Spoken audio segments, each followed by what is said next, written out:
So, Fort Hood got shot up again. Who here thinks this is unneeded? Now, it being a military base, you would expect there to be a bunch of guns all over the place, but no. The only people who have guns on a military base are the people who are out training and the MPs.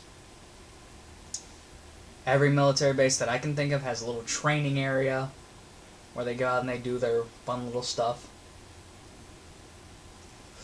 Make sure that they can still hit their targets, all that other crap. Yeah.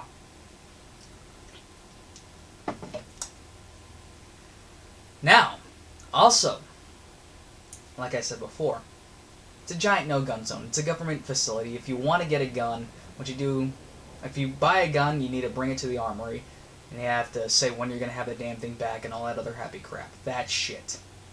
And I hate that. I think it's stupid. I think it's unneeded.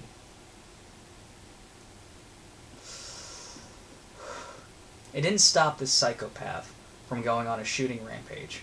Secondly, this is one that hits home personally to me on two different fucking levels.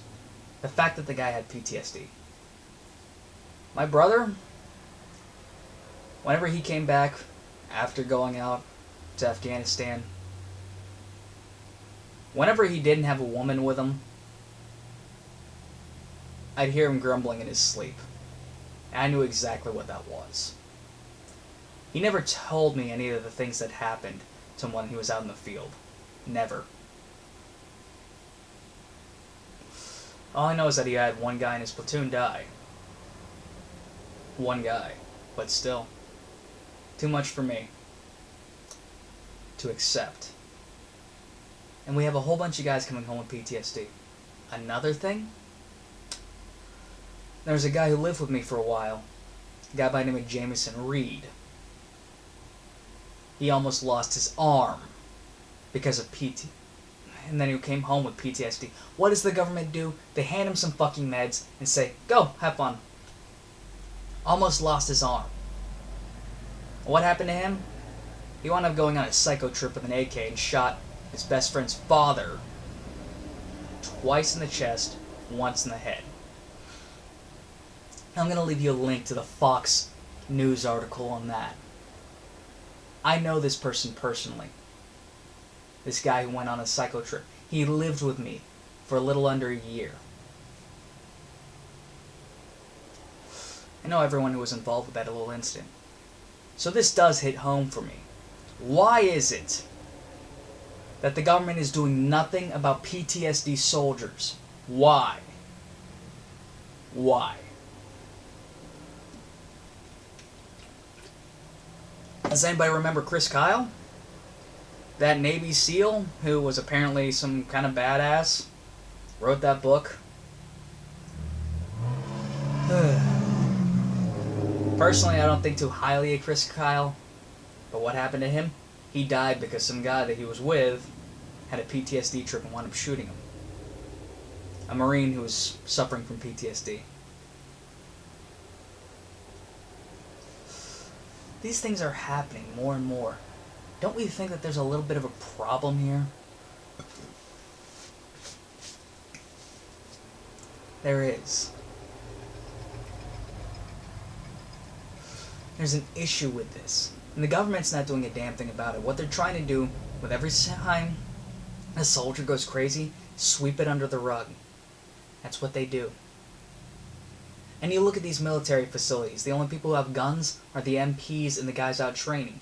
Aaron Alexis couldn't have killed as many people as he did, had there been more people with guns. All that is a shooting gallery.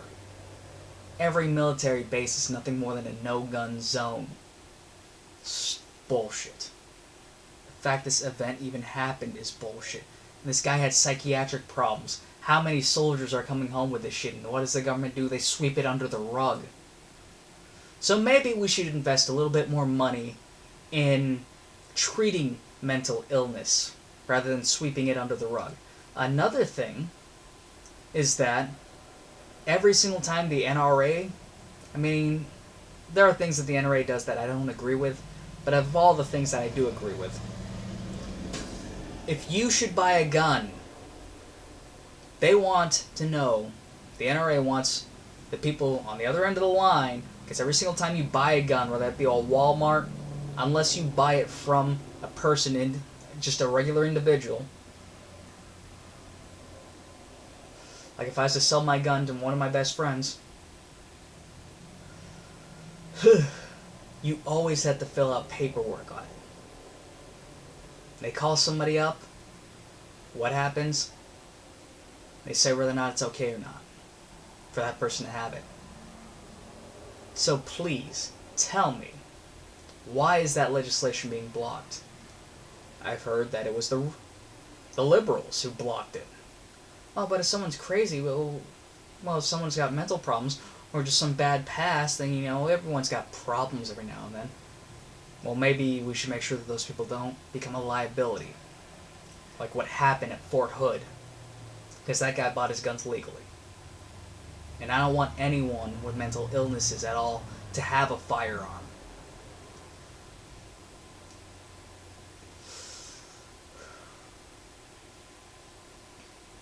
It sucks. It's bullshit.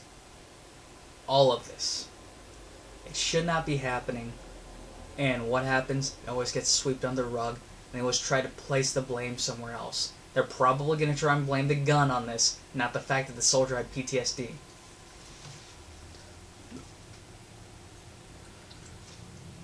Young Turks are already bitching about it. Bunch of rude motherfuckers.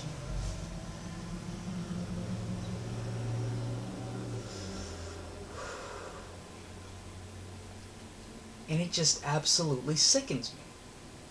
I've watched these things happen. Not the actual shooting events, but people with PTSD falling and suffering because of it.